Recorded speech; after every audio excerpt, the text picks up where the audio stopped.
Election commission इंतखाबात का ऐलान कर रहे 90 दिन में नहीं तो 100 या 120 दिन में इंतखाबात करवाए जाएं। अवाम आसिफ जरदारी, नवाज शरीफ या पीटीआई को चुनते हैं तो कबूल करना चाहिए। जो कठपुतलियां मुसल्लत करना चाहते हैं अवाम उनको भी खबरदार करते हैं। पीपल्स पार्टी हर वक्त इलेक्शन के लिए तैयार थी। हमारे खिलाफ प्रोपेगेंडा वो कर रहे हैं जो खुद इलेक्शन से भागते रहे, जो शाह से ज्यादा शाह के वफादार बनकर साजिशें कर रहे हैं। नुकसान उनका ही होगा। गुज़श्ता 16 माह में दूसरी जमातों ने अपने केसेस मुआफ करवाए। पीपल्स पार्टी नैब से ना माजी में डरी ना अब डरेगी। जो कहता था सबको जेलों में होना चाहिए आज खुद जेल में है। आपकी सियासी ट्रेनिंग करके सियासतदान बनाया जा रहा है। चेयरमैन पीपल्स पार्टी बिलावल भुट्टो की मीडिया टॉक।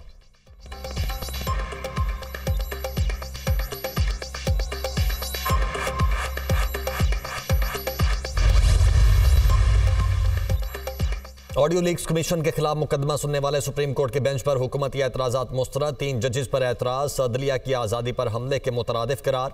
हुकूमत की मुतफर्रिक दरखास्त खारिज। सुप्रीम कोर्ट ने 6 जून को महफूज किया गया फैसला सुना दिया। विफाकी हुकूमत ने मुख्तलिफ चालों और हरबों से अदालती फैसलों में ताख़ीर की और अदालत की बेतौकीरी की। अदालती बेतौकीरी का सिलसिला 1 मार्च 2023 से शुरू किया गया, जब कहा गया कि 4/3 से फैसला मुस्तरद हुआ। विफाकी हुकूमत 4 अप्रैल के फैसले को चैलेंज करने की बजाय इलेक्शन कमीशन की नजरसानी अपील के पीछे छुप गई। मकसद अपनी बेअमली को जवाब देना था। विफाकी हुकूमत ने मुतअद्दिद दायनी मुकदमात से जजेस को अलग करने के लिए दरखास्तें दायर की। ऑडियो लीक्स केस के खिलाफ एतराज़ की दरखास्त दायर करने का मकसद चीफ जस्टिस को बेंच से अलग करना था।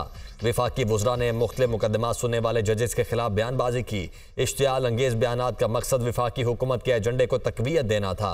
सुप्रीम कोर्ट ने इल्ज़ामात को इंतहाई तहम्मुल और सब्र से बर्दाश्त किया। फैसले पर अमल दरामद न करने पर आइन में नताइज दिए गए हैं। 32 सफ़ात पर मुश्तमिल तफसीली फैसला जारी।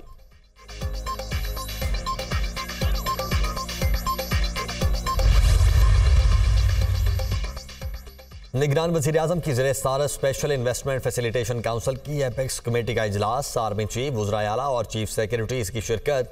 ज़राअत, मादनियात, कानूनी, इंफॉर्मेशन टेक्नोलॉजी के मंसूबों पर गौर।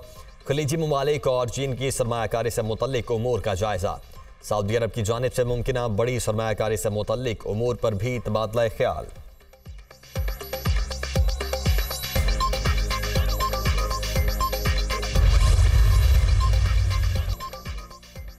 जुडिशल कॉम्प्लेक्स में तोड़फोड़ का मुकदमा। परवेज इलाही के मजीद जिस्मानी रिमांड की इस्तदा मुस्तरद। ATC अदालत के जज अब्बुल हसनात ने साबिक वज़ीर आला को 14 रोज़ा जुडिशल रिमांड पर अडयाला जेल भिजवा दिया।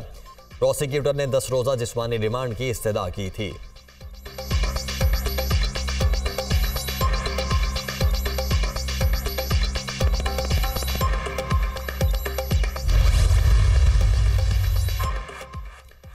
डॉलर की कीमत में कमी का सिलसिला जारी। इंटरबैंक में अमरीकी करेंसी 2 रुपए सस्ती, 302 रुपए 95 पैसे पर बंद।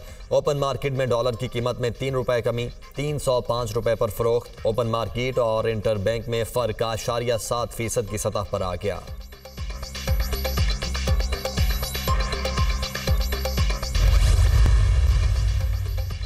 पावर सेक्टर को सब्सिडी फ्राहम करने के बावजूद गर्दिशी कर्ज पर IMF का इजहार तशवीश। सारिफीन को रिलीफ देने के लिए पावर सेक्टर का गर्दिशी कर्जा कंट्रोल करना जरूरी है।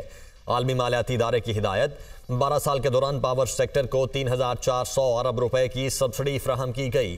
3.4 ट्रिलियन रुपए की सब्सिडी के बावजूद पावर सेक्टर का गर्दिशी कर्ज 2,310 अरब है। हर साल बिजली गैस टैक्सों की गई 1000 अरब की चोरी होती है। बोझ आम आदमी उठाता है और मुल्क मकरूज है। इस वक्त 2067 अरब टैक्स मुकदमात अदालतों में ज़ेर इल्तिवा हैं। रियासती वसाइल की चोरी मुआशी दहशतगर्दी के जुमरे में आनी चाहिए। टैक्स, बिजली, गैस चोरों को दहशतगर्द डिक्लेयर होना चाहिए। ये चोर उस वक्त मुराद याफ्ता तबके का हिस्सा हैं जो हुकूमतें मुलाजमीन चोरी की मुआवनत करते हैं। वो भी मुआशी दहशतगर्द हैं। उन्हें आम कवानीन की बजाय दहशतगर्दी के कवानीन का सामना करना चाहिए, वरना मुआशी तबाही खुदा न खास्ता हमारा मुकद्दर बन जाएगा। ख्वाजा आसिफ का ट्वीट।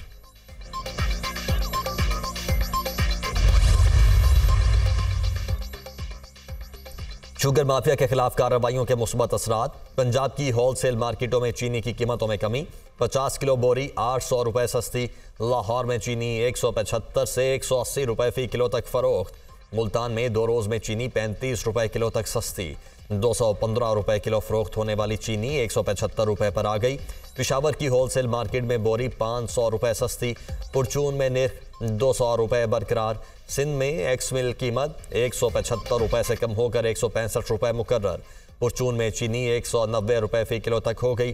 बलोचिस्तान के रास्ते चीनी अफगानिस्तान स्मगल करने की कोशिश नाकाम, कस्टम हुकाम ने 20 ट्रक कब्जे में ले लिए। झंग में 4 गोदाम सील, गैर कानूनी तौर पर स्टॉक किए गए चीनी के 1650 बैग बरामद।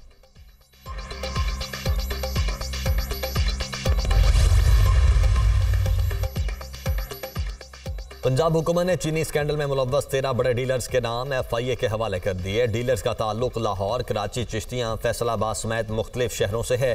कार्टेल बनाकर अरबों रुपए मुनाफा कमाया गया। कार्रवाई शुरू होने पर डीलर्स अपने घरों और दफातर से गायब। सदर के ओहदे की मुद्दत आज मुकम्मल, नए सदर के इंतखाब तक फराइज सर अंजाम देंगे। ऐवान सदर खाली नहीं करेंगे। सदर ने गुज़श्ता हफ्ते बाज़अहम मुशावरती मीटिंग्स के बाद नए सदर के इंतखाब तक फराइज अदा करने पर रजामंदी जाहिर की थी। आरिफ अलवी ने 9 सितंबर 2018 को सदारती मनसब संभाला था।